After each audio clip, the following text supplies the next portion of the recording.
Il y a des moments dans la vie où l'on se sent totalement submergé. Ce sont ces jours où vous pliez sous le poids d'une pression intense et cela peut arriver pour de nombreuses raisons. Peut-être traversez-vous un chagrin lié à une perte, une déception profonde ou même une trahison. Quelle que soit votre douleur, sachez qu'il existe une source d'espoir et d'encouragement. La parole nous dit, dans 1 Corinthiens 10, 13, qu'aucune tentation ne nous est survenue qui n'ait été humaine. Dieu est fidèle et il ne permettra jamais que vous soyez éprouvés au-delà de vos forces. Avec l'épreuve, il préparera aussi le moyen d'en sortir afin que vous puissiez la supporter. C'est ici que je puise ma force et ma certitude. Le Seigneur nous promet dans Ésaïe 43, 2 que si vous traversez les eaux, il sera avec vous.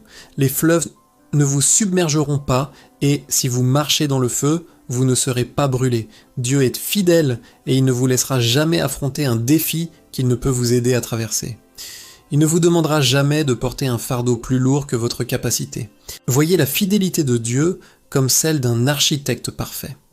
Jérémie 1 nous rappelle qu'avant même de nous former dans le ventre de notre mère, il nous connaissait déjà. Il a tout planifié avec précision. Nos forces, nos faiblesses et même les tempêtes qu'il nous permettrait de traverser. Il a déposé en vous des dons que vous seuls pouvez porter. Nous devons accepter cette vérité.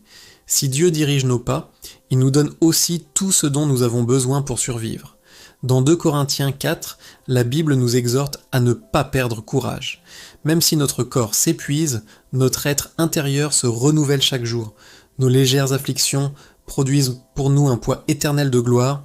Apprenons à fixer nos yeux, non pas sur le visible qui est passager, mais sur l'invisible qui est éternel. Parfois, les épreuves sont une bénédiction déguisée pour le croyant. Le Seigneur les utilise pour nous rappeler qu'il est notre libérateur. Il permet la tempête pour que nous nous rapprochions de lui et que nous le connaissions comme notre seul refuge. Pensez à Joseph, trahi par les siens, ou à la femme à la perte de sang qui a souffert de longues années. Sans leurs épreuves, aurait-il expérimenté la puissance miraculeuse de la guérison et de l'élévation divine?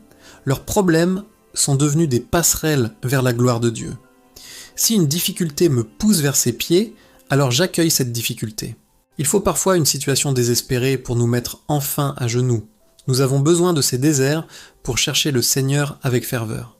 Certes, la douleur est réelle, mais si nous gardons une perspective éternelle, nous pouvons dire avec l'apôtre Paul que ces troubles sont légers, ils ne durent qu'un instant et nous préparent aux splendeurs du ciel. Mon message aujourd'hui est simple. Parce que Jésus a vaincu les ténèbres, vous pouvez aussi marcher dans la victoire. Vous n'avez pas à vivre dans la défaite ou sous l'oppression. Pour vivre cette vie victorieuse, nous devons réaliser qu'une bataille spirituelle fait rage, mais que Dieu a déjà tracé le chemin de notre triomphe ultime. Nous sommes plus que vainqueurs par celui qui nous a aimés. Le secret est de comprendre que Dieu a déjà gagné la bataille. Il a déjà terrassé chaque ennemi et chaque démon.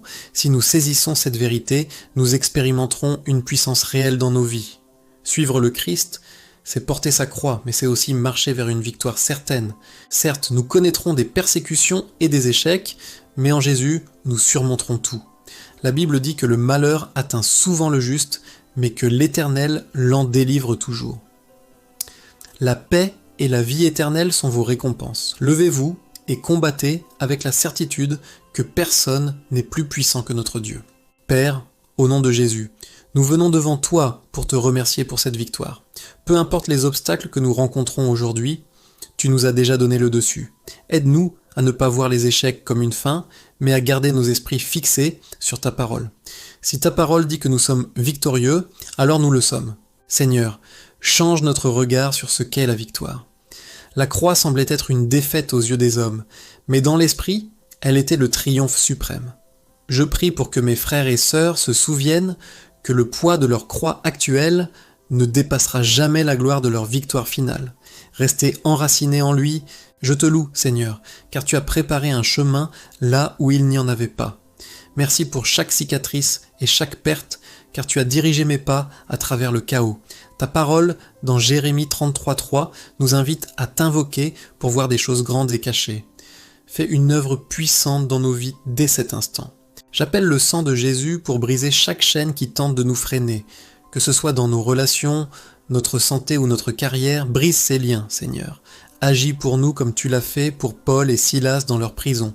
Éloigne toute forteresse et tout obstacle de notre chemin au nom de Jésus. À ton nom, les montagnes s'ébranlent et les ténèbres reculent. À ton nom, le désespoir se transforme en une espérance vive. Je proclame une couronne de beauté au lieu des cendres et une huile de joie au lieu du deuil.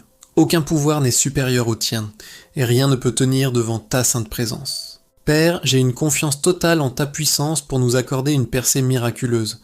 Je déclare que nous ne manquons de rien, ni sur le plan physique, ni émotionnel, ni spirituel. Nous chassons toute inquiétude et toute anxiété. Ta bonté et ta grâce nous accompagneront tous les jours de notre vie. Par la puissance du nom de Jésus, nous triompherons chaque jour et nous nous réjouirons en toi. Je bénis ton saint nom et je te remercie d'avoir écouté cette prière. Tu es notre Seigneur, notre Roi et notre Libérateur. À toi seul reviennent la gloire et l'honneur, maintenant et pour l'éternité. Amen.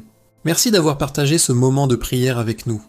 Si vous avez ressenti la paix de l'agneau de Dieu dans votre cœur, témoignez-en en écrivant « Amen » dans les commentaires. Abonnez-vous à notre chaîne Moment de prière pour ne manquer aucun de nos rendez-vous quotidiens avec le Seigneur. Partagez cette vidéo pour porter la lumière de la pureté autour de vous. Que Dieu vous bénisse abondamment. Amen.